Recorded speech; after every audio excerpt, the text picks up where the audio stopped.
Industrial Engineering po. So, ano po ulit yung pangalan nyo? Herminio. Ilan taon na po kayo? Magsi-65. May asawa po. Oo, biyudo ako. Ayan mga apo Ilan ko. po yung anak nyo po? 3. Tas apo nyo po ito. Tanong ko lang po kung ba't nyo po napili din yung pagiging tanod po. Ganun yan. Sabi ko, gusto ko makatulong sa barrio natin. Wala man akong Ate, ganda ng buhok na bayan. para makatulong. Kaya, naano ko sa barangay Tanod.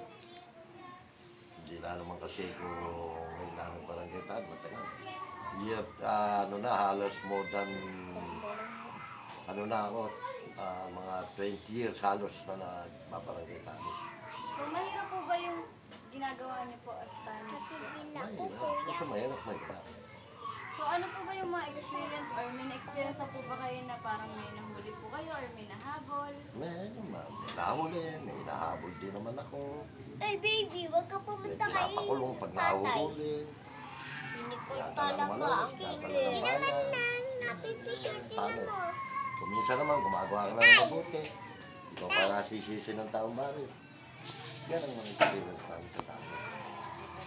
So, ano po ba yung nagiging inspirasyon niyo po para pagpatuloy po yung pagiging Thanos?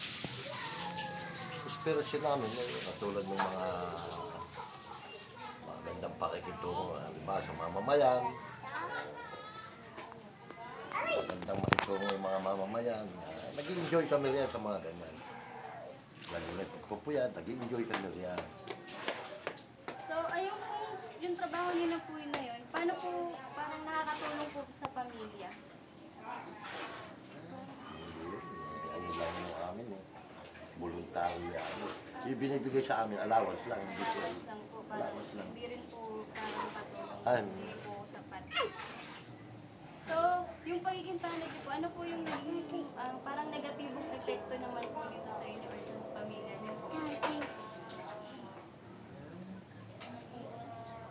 Epekto kung minsan kasi nagkakaroon talaga ng epekto sa pamilya. Minsan napapabayaan Baby, nakatingin Hanap sa buhay ka iba, picture. napapabayaan mo. Picture nandun si baby. Napapabayaan mo, limbawa nakatulad ng malakas ako. Duty ko magdamag, hindi ako makakapatrabaho. Away!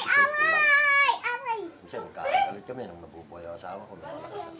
Kuya, tingnan mo, ganda Wala po. nagiging Ah, epekto.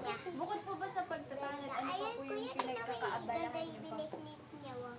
Nitong medyo tumanda na ako, wala nalala ko kaya ako magtrabaho. Dati, construction worker ako. Pero po ngayon hindi na po. Hanggang sa naisipan ko, makumpra ng wedding, gano'n lang. Ngayon, hindi ko na kaya talaga. Sa sobrang hirap. Kaya lang, nagkakain na naman ako. Kala ko,